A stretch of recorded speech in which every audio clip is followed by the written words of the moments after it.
ఇంకో పక్కన పవన్ కళ్యాణ్ ఉన్నారు.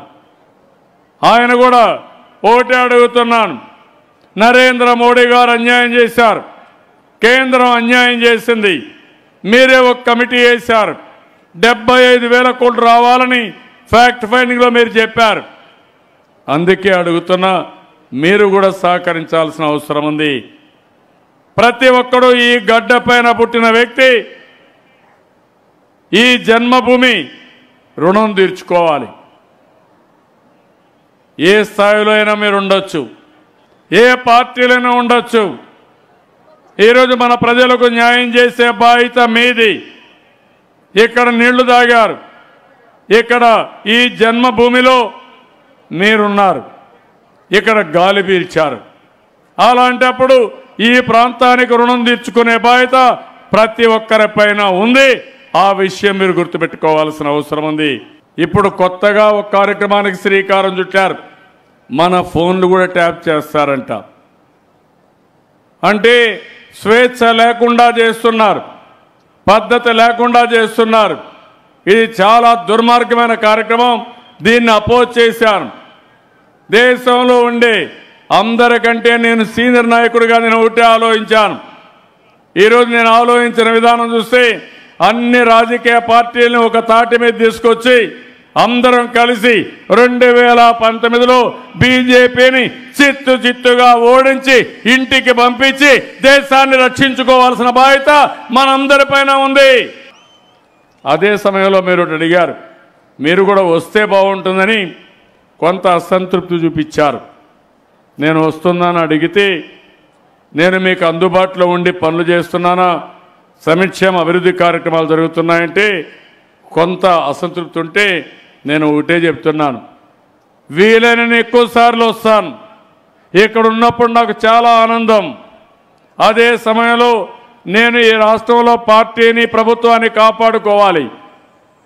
మనం అనుకున్న పనులు జరగాలంటే ఊరికే కావు, రాత్రింబగళ్ళు శ్రమ చేస్తే తప్ప ఆ పనులు కావడం లేదు. అందువల్ల ఒక్కొక్కసారి రాలేకపోయినా కొన్ని ఇబ్బందులు వస్తున్నాయి. కానీ మిమ్మల్ని అందరినీ ఒకటే కోరుతున్నా, నేను ఎక్కడున్నా నా మనసు మీ మీదనే ఉంటుంది. నేను ఏ పని చేసినా నా ధ్యాస అంతా కుప్పం నియోజకవర్గం పైనే ఉంటుంది. మిమ్మల్ని అన్ని విధాల నెంబర్ 1గా చేసే బాధ్యత నాది, దాంట్లో అనుమానం లేదని మరొక్కసారి మీ అందరికీ విజ్ఞప్తి చేస్తున్నా. రోజు రోజుకు నేను ఎన్ని సంవత్సరాలున్నా మీ అభిమానం పెరుగుతూ ఉంది. ఈసారి మాత్రం నేను ఒకటే కోరుతున్నా, అన్ని పనులు చేసే బాధ్యత నాది, మీ ఆదాయాన్ని పెంచే బాధ్యత నాది.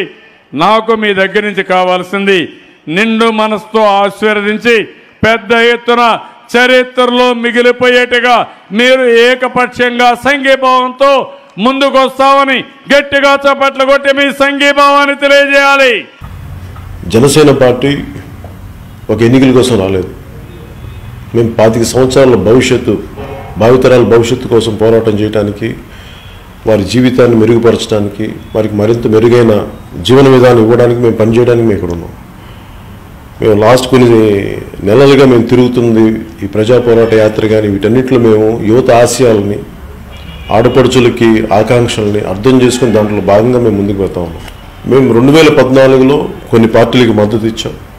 ఆ రోజున అవసరం అనిపించిందంటే మాకు తెలుగు ప్రజల సుస్థిరత కోసం ఆ రోజున ఆ పార్టీలకి మేము సపోర్ట్ చేయాల్సిన పరిస్థితి అది మేము చేశాం.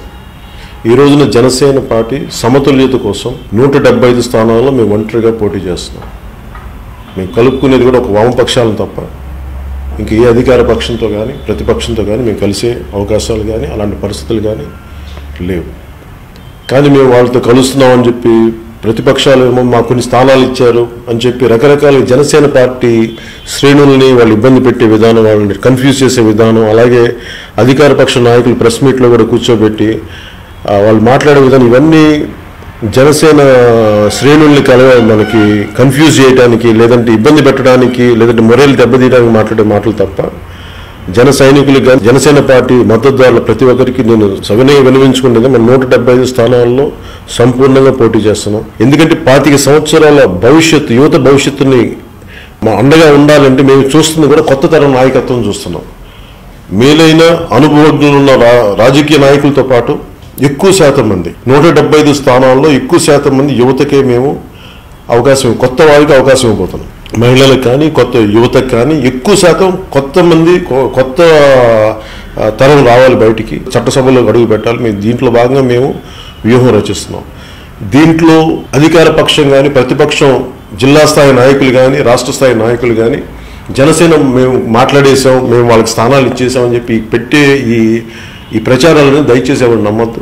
మనం ఒంటరిగా పోటీ చేస్తున్నాం, ఎందుకంటే భావితరాల భవిష్యత్తు కోసం మేము కట్టుబడి ఉన్నాం. అందుకని దయచేసి అధికార పక్ష నాయకుల మాటలను కానీ ప్రతిపక్ష నాయకుల మాటలు కానీ దయచేసి ఎవరు నమ్మద్దు. దాన్ని జనంలో తీసుకెళ్తుంటే కూడా మీరు మీ స్థాయిలో, గ్రామ మండల స్థాయిల్లో, నియోజకవర్గ స్థాయిలో, అన్ని స్థాయిల్లో మీరు అందరూ ముక్త కంఠంతో ఖండించండి. దాన్ని మనం ఒంటరిగా పోటీ చేస్తున్నాం.